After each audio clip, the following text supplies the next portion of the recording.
மீனராசி அன்பர்களே, இந்த 2025 குரு பெயர்ச்சியால் என்ன பலன்? குருங்கிறது இந்த மீனராசி என்பவர்களுக்கு யார் அப்படின்னா, அவங்க ராசி அதிபதி, லக்ன அதிபதி, அதே சமயத்தில் 10க்குரியவன், தொழில் ஸ்தானத்தின் அதிபதியாக இருக்கக்கூடிய அந்த குரு பகவான் இப்போ இந்த குரு பெயர்ச்சியால் 4ஆம் இடம் என்று சொல்லக்கூடிய மிதுன மனைக்கு சுகஸ்தானத்துக்கு பயிற்சி ஆகிறார். அப்போ 4ஆம் இடத்தில் குரு வரும்போது என்ன நடக்கும்? லக்னாதிபதி 4ஆம் இடத்துல போய் அமர போகிறார். அப்போ சுகஸ்தானத்தை வலுப்பெருக்கக்கூடிய அத்தனை எண்ண ஓட்டங்களும் உங்க மனசுல ஓடிவிடும். அப்போ 4ஆம் இடம் என்பது உயிர் காரகத்துவத்தில் தாயை குறிக்கக்கூடியது. அப்போ தாயை கேர் எடுக்கக்கூடிய தன்மை, தாயை போகக்கூடிய தன்மை, உங்கள் சொந்த ஊருக்கு நீங்கள் சென்று தாயை அரவணைத்து கொள்ளக்கூடிய தன்மை, தாய் சார்ந்த விஷயத்தில் இருந்து வந்த சில கருத்து வேறுபாடுகள் விலகக்கூடிய தன்மை, அதாவது தாய் அப்படிங்கிற விஷயத்துக்குள்ள உங்கள் எண்ண ஓட்டங்கள் ஓடும்.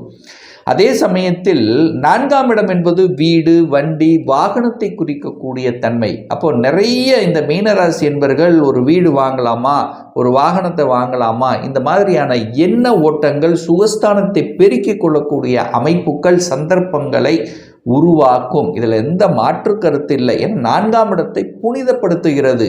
நீங்கள் போய் 4ஆம் இடத்தில் இருக்கிறீங்க, அப்போ சுகமாக இருக்க போறீங்க, சுகஸ்தானத்தில் போய் இருக்க போறீங்க. அப்போது ஒரு இடம் வாங்க வைக்குமா? வைக்கும். அந்த இடத்தை வாங்கும்போது அது புதன் வீடாக இருக்கு அல்லவா? அப்போ புதன் வீடாக இருக்கிறதுனால டாக்குமெண்ட்டுக்காரக புதன் அல்லவா? அப்போ புதன் விஷயத்தில் கவனமாக இருக்கணும். அப்போ என்ன, டாக்குமெண்ட் சரியாக இருக்கா இல்லையா அப்படிங்கிறத 100% செக் பண்ணணும். ஒரு வில்லங்கம் இருக்கா அப்படிங்கிறது செக் பண்ணணும். ஏன் இதை சொல்கிறேன் அப்படின்னா, உங்களுக்கு இப்போ ஜென்ம சனியும் ஆரம்பிச்சிருச்சு. அப்போ மனசில் சில குழப்பம் இருக்கும்.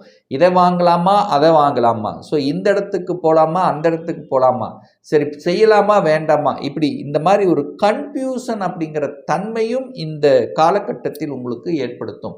ஆனால் வாங்கலாமா வேண்டாமான்னா நிச்சயமாக வாங்கலாம். அதில் எந்த ஒரு மாற்று கருத்தும் கிடையாது.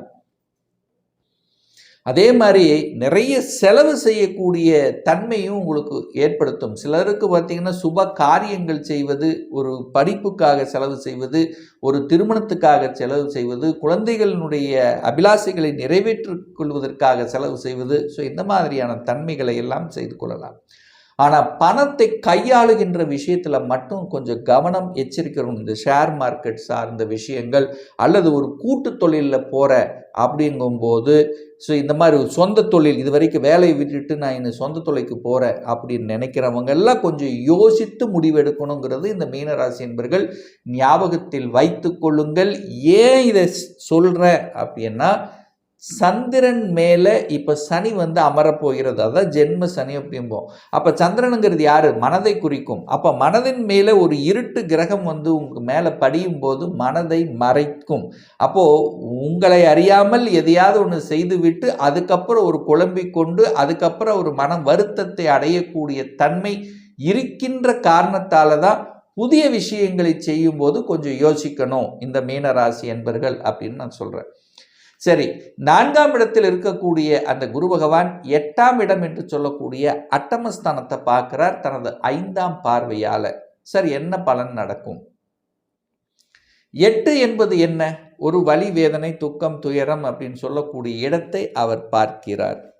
அப்போ வலியோட அந்த 8ஆம் இடம் என்று சொல்லக்கூடிய வலி சம்பந்தப்பட்ட, ஒரு வேதனை சம்பந்தப்பட்ட, ஒரு மறைவு சம்பந்தப்பட்ட அந்த விஷயத்துக்குள்ள உள்ள போவீங்க. ஃபார் எக்ஸாம்பிள், ஒரு சாஃப்ட்வேர் துறையில் இருக்கிறீங்கன்னா புதுசாக எதையாவது ஒன்று கண்டுபிடிக்கக்கூடிய தன்மை உங்களுக்கு உருவாக்கும். மற்றவர்களால் செய்ய முடியாத சில ரகசியங்கள், சில இதை உங்களுக்கு புலப்படுத்தும்.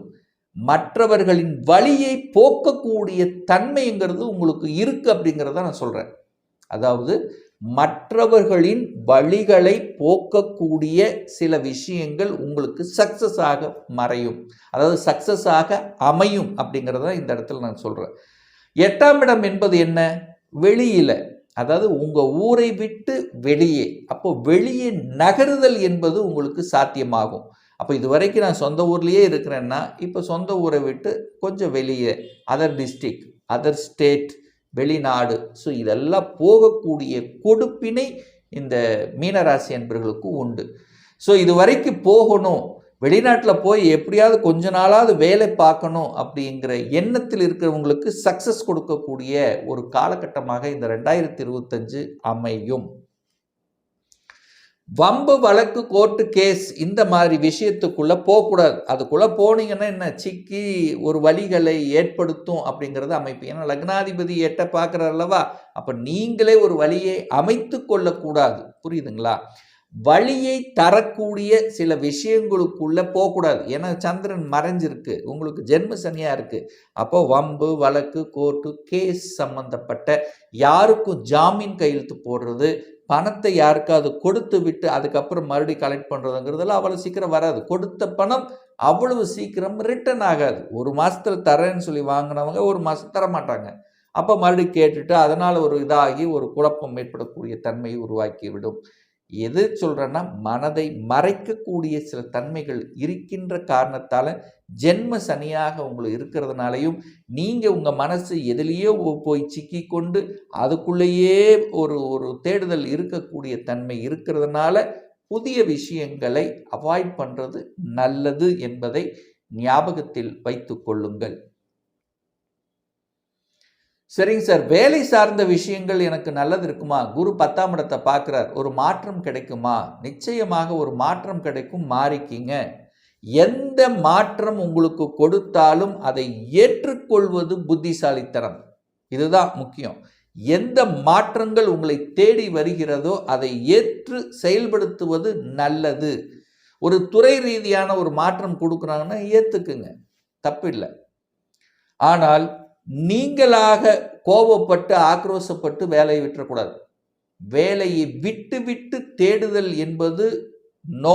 இந்த மீனராசி என்பர்கள் வேலையை அமைத்து கொண்டு தான் இன்னொரு வேலைக்கு போகணுங்கிறத ஞாபகத்தில் வச்சுங்க. அக்கறைக்கு இக்கரை பட்சம். அதாவது இங்கே ஒரு அழுத்தம் இருக்குது, ப்ரெஷர் இருக்குது, எனக்கு பிடிக்கல, சரி வேறு வேலைக்கு மாறிடலாம் அப்படின்னு நினச்சிங்கன்னா மாறலாம். அப்ளை பண்ணுங்க, சில ஸ்ட்ரகிள் கொடுத்து கிடைக்கும். ஆனால் அங்கே போனால் அங்கே வேறு மாதிரியான ஒரு அழுத்தம் ப்ரெஷர் நிச்சயமாக இருக்கும். மனம் என்பது ஒரு சாட்டிஸ்ஃபேக்ஷன் இருக்காதுங்க. இதை மட்டும் மைண்டில் வச்சுக்கோங்க. இந்த மீனராசி என்பவர்களுக்கு திருப்தி இருக்காது, மனதில் திருப்தி இருக்காது, அவ்வளோதான். வேலை இல்லை அப்படின்னு நான் சொல்லவே மாட்டேன். வேலை உண்டு, வேலையில் அழுத்தம் ப்ரெஷர் இருக்கும், ஒரு சாட்டிஸ்ஃபேக்ஷன் இருக்காது, அவ்வளோதான்.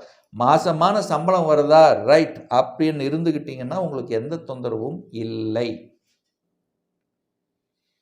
தொழிலும் அதே மாதிரி தான். அகலக்கால் வைக்கக்கூடாது, நடந்ததை அப்படியே கொண்டு போங்க. இதுதான். அகலக்கால் வச்சு என்னென்னா அலைச்சல் திருச்சல் டென்ஷன் ப்ரெஷருங்கிறது இருக்கும், தூக்கத்தை கெடும், தூக்கம் சரியாக வராது. புரியுதுங்களா? அப்போ என்ன, சரியான முறையில் தேர்ந்தெடுத்து கொண்டு அது போகக்கூடிய அந்த விஷயத்தில் அப்படியே கொண்டு போயிட்டீங்கன்னா போதும். மனதை ஒருநிலைப்படுத்திக்கிங்க. கொஞ்சம் மனக்குழப்பமாக இருந்ததுன்னா மெடிடேஷன் இந்த மாதிரி விஷயத்துக்கு சென்று வாருங்கள், அது ஓகே உங்களுக்கு.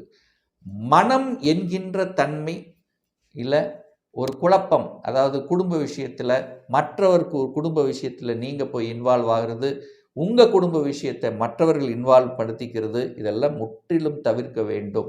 உங்கள் ரகசியத்தை, உங்கள் குடும்ப ரகசியத்தை யாருக்கும் வெளியில் சொல்லக்கூடாது.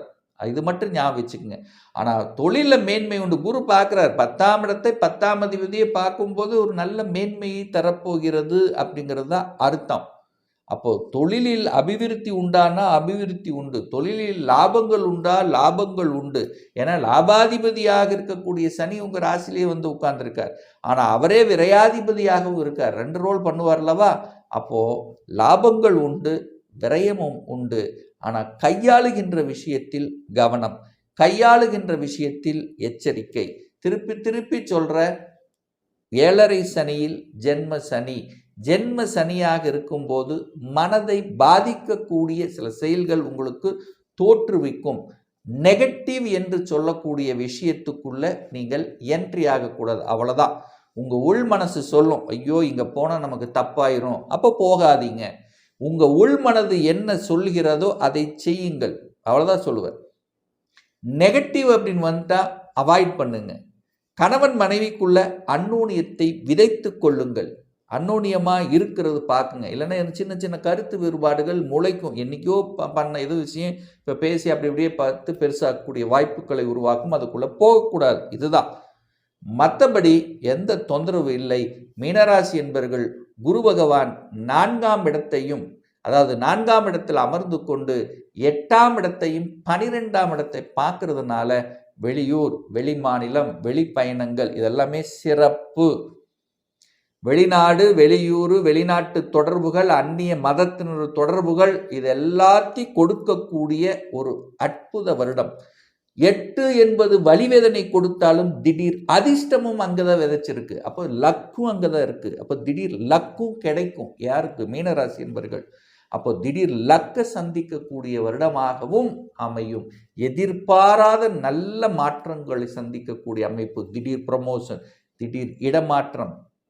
ஸோ இந்த மாதிரியும் உங்களுக்கு கொடுக்கும். அதனால் நீங்கள் பயப்பட வேண்டிய அவசியம் இல்லை.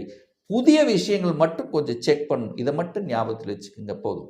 ஒரு பர்சனல் கன்சல்டேஷன் எடுத்துக்கணும், சுய ஜாதகம் பார்க்கணும் என்று விருப்பமுடைய அன்பர்கள் டிஸ்பிளே தெரியக்கூடிய நம்பருக்கு ஃபோன் கால் மூலியமாகவோ அல்லது வாட்ஸ்அப் மூலியமாகவோ நேரடியாகவோ ஆன்லைன் மூலியமாகவோ கன்சல்டேஷன் எடுத்துக்கலாம்.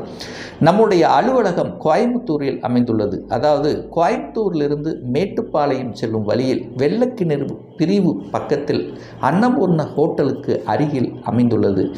பிரியர் அப்பாயின்மெண்ட் வாங்கிட்டு நேரடியாகவே கன்சல்டேஷன் எடுத்துக்கலாம். ஆன்லைன் மூலமாகவும் கன்சல்டேஷன் எடுத்துக்கலாம். உங்கள் வாட்ஸ்அப்பில் உங்கள் பெயர், தற்போது வசிக்கும் பெயர், இடத்தை குறிப்பிட்டு கன்சல்டேஷன் எடுத்துக்கலாம். நிச்சயமாக இந்த பதிவு ஏதாவது ஒரு ரூபத்தில் உங்களுக்கு யூஸ்ஃபுல்லாக இருக்குங்கிறதுல எந்தவித மாற்று கருத்தும் கிடையாது.